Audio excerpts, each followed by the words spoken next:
All right, so we're going to write the expansion of the expression 3 minus x squared raised to the fourth. And we found in Pascal's triangle that our coefficients were what? 1, 4, 6, 4, 1. All right. So, and how many terms is this one going to have? 5.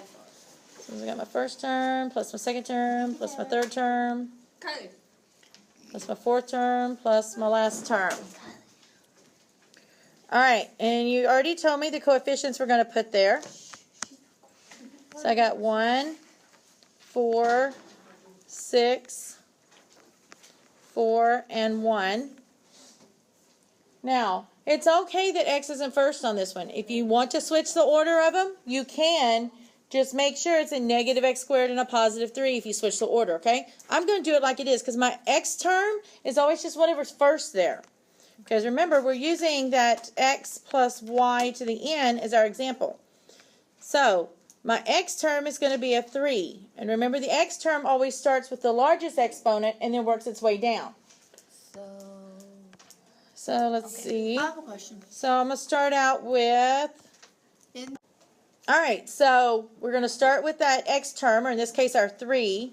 And so it's going to be 3 to the... What's the largest exponent? 4. And then 3 to the... 3. And then 3 to the... 3 to the... And if you want, you could write 3 to the 0, but you don't have to because we know that's equal to 1, right? So we don't even have to write 3? You don't have to write that 3 at all because it's not really going to be there in the end anyways. All right. Then we're going to do our y term. Which would be x. Our y term is whatever's second there, and our y is our negative x squared. So remember that first one, it's not really there. If you have to, you want it written, you can, but you're going to raise it to the 0, correct? Because it's not there. Because it's the opposite of the other. It starts small and gets bigger. So then I have That would be just 1. negative x squared to the 1. first. Then I have negative x squared to the Second. and negative x squared to the Third. and finally negative x squared to the. Now remember, our exponents are supposed to add up to be what number? Whatever our n is. In this case it's 4. Alright, do each of those, do their exponents add up to 4? Now we're looking at the exponents outside of those parentheses, okay? Not the square that goes with that x. Yes. So they're all 4. Okay, and we had said that this first one here, that negative x squared to the 0, we didn't really have to write because 0 exponent, the answer is 1, right? Yes. Alright, so now we're ready to start simplifying.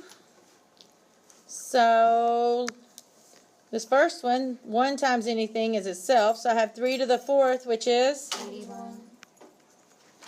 And then I have plus, I'm going to bring down my 4. What's 3 cubed? 27. Now be careful here, guys. It's a negative x squared raised to the first. Whatever exponent's outside here goes to the negative and to that x squared. So it's going to be a negative 1. No. So it's going to be a negative, and then what do you do when you have an exponent raised to an exponent? You divide. You multiply. Power to a power, multiply the power. So you multiply those two, and so you get x to the Negative x to the square. 2 squared. So plus, I'm going to bring down my 6. What's 3 squared? 9. And then I've got a negative x squared squared. Remember, both of these are going to get the square. X to the 4. So negative raised to an even exponent is Positive. positive, and then x squared squared is x to the, Wait, why is it positive? because a negative raised to an even exponent is always going to be a positive answer. All right.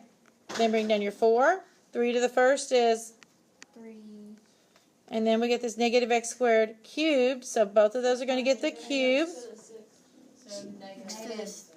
Why wouldn't it be positive? Because it's a negative raised to the third. 3 is odd, so it's going to be a negative answer. Oh, I'm sorry. Okay. I wrote 4. Plus, we don't need that 1. 1 times anything is itself. So I have a negative x squared to the 4th. Both of them are get that 4. To the 8. So it's positive x to the 8. Oh, I'm dumb. I was adding.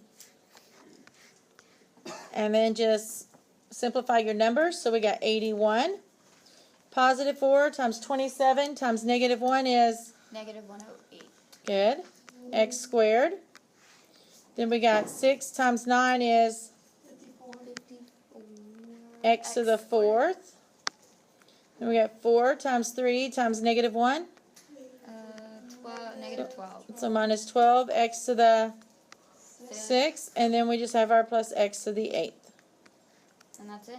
And that's it. There's no like terms or anything, so Do you, when, say on the 10th, there's our solution.